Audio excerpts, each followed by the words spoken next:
RSS पर मायावती का बड़ा आरोप। आरएसएस ने हमारे लोगों के बीच झूठा प्रचार किया है, ये कहना है बसपा सुप्रीमो मायावती का।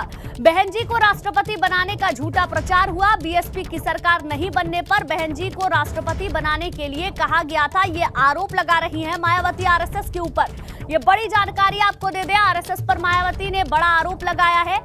उन्होंने कहा कि आरएसएस ने हमारे लोगों के बीच झूठा प्रचार किया है, बहन जी को राष्ट्रपति बनाने का झूठा प्रचार हुआ है।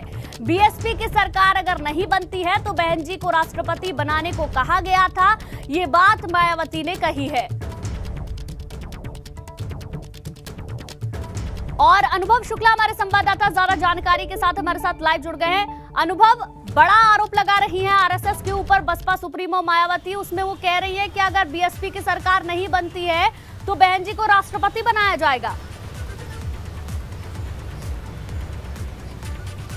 देखिए, जब चुनाव परिणाम आए थे उसके बाद भी बीएसपी सुप्रीमो मायावती ने एक प्रेस कॉन्फ्रेंस की थी और उसमें भी तमाम आरोप लगाए थे। और आज जब हम कहें कि करारी शिकस्त मिली है, चुनाव में सिर्फ एक सीट बीएसपी जीत पाई है, उसके बाद जब समीक्षा बैठक की उसमें तकरीबन 1500 जो पार्टी के पदाधिकारी हैं उनको बुलाया गया था और अब तक की सबसे बड़ी बैठक है। मतलब आप सोचिए, विधानसभा के चुनाव हो गए लेकिन इतनी बड़ी बैठक हमने देखा ही नहीं कि बीएसपी कार्यालय पर हुई हो। और आज जब समीक्षा करनी थी तो 1500 से ज़्यादा पदाधिकारी पहुंचे थे। उसमें साफ तौर पर उन्होंने कहा कि ये परिणाम इसलिए आए कि हमारा जो कोर वोट बैंक था उस तक ये मैसेज पहुंचाया आरएसएस ने, बीजेपी ने गांव-गांव जाकर, घर-घर जाकर कि बीएसपी सुप्रीमो मायावती यानी बहन जी को राष्ट्रपति बनाया जाएगा। तो ये जब बात हमारे लोगों तक पहुंच गई तो उनको ये लगा कि अगर हम वोट देंगे बीजेपी को तभी बहन जी जो है वो राष्ट्रपति बन पाएंगी। ये बात उन्होंने साफ तौर पर कही। सुबह 11 बजे बैठक शुरू हुई, 1 घंटे तक ये बैठक चली और उसमें तकरीबन 10 से 15 मिनट इसी चीज़ पर मायावती चर्चा करती रहीं। उसमें आप देखिए किनको बुलाया गया था। पार्टी के जो सांसद हैं वो लोग मौजूद थे, जो विधायक हैं, एक विधायक और इसके अलावा जो एमएलसी हैं वो सब लोग मौजूद थे। जो मुख्य सेक्टर प्रभारी होते हैं उनको भी बुलाया गया था। इसके अलावा जितने जिला अध्यक्ष हैं उनको बुलाया गया था। जो विधानसभा के प्रभारी बनाए गए थे वो लोग मौजूद थे। सभी 403 जो उम्मीदवार उतारे गए थे वो मौजूद थे। उनके सामने मायावती ने साफ तौर पर यही बात रखी कि ये जो भ्रम फैलाया गया, जानबूझकर भ्रम फैलाया गया जिससे कि हमारा वोट डाइवर्ट हो जाए और इसीलिए ये हुई स्थिति आई है। लेकिन हमें अब मिशन को आगे बढ़ाना है। बाबा साहब के मिशन को आगे बढ़ाने के लिए उन्होंने ये कहा है कि सभी कार्यकर्ता, सभी पदाधिकारी रुके नहीं।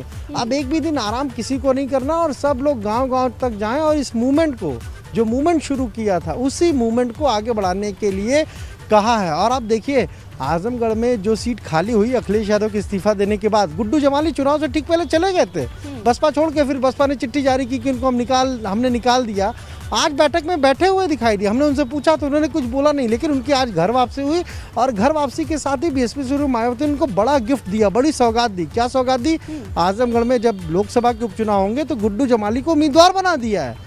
तो कहीं ना कहीं आज की इस पूरी बैठक में एक तरफ तो मायावती ने समीक्षा की ही, संगठन में भी फेरबदल किए, काफी चेंजेस किए। अभी तक क्या था अनुभव, लेकिन आपको याद होगा चुनावों के खत्म होने के ठीक 2 दिन बाद मायावती ने एक प्रेस कॉन्फ्रेंस की थी जिसमें समाजवादी पार्टी पर भी उन्होंने हमला बोला था कि भारतीय जनता पार्टी की बी टीम के तौर पर प्रचार किया गया, इसलिए उनका वोट बैंक कट गया है।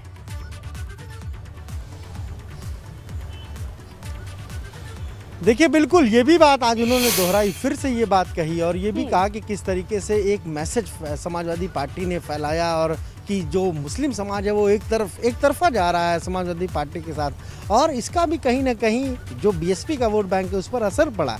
लेकिन उन्होंने साफ तौर पर कहा कि आगे जो भी चुनाव है हमें अब उसके लिए तैयारी करनी है और बार बार उन्होंने कहा कि हमें मूवमेंट को आगे बढ़ाना। हमने पूछा, जो भीमराव अंबेडकर एमएलसी हैं बीएसपी के, उनसे पूछा तो उन्होंने कहा देखिए सीट हमारी एक आई है, उससे तो चलिए ठीक है, एक ही सीट पे हम संतोष कर रहे हैं, लेकिन हमारा वोट परसेंट भी गिरा। पर अब बहन जी ने ये कहा है, उनका साफ तौर पर कहना है भीमराव अंबेडकर का कि इस मूवमेंट को आगे बढ़ाना है।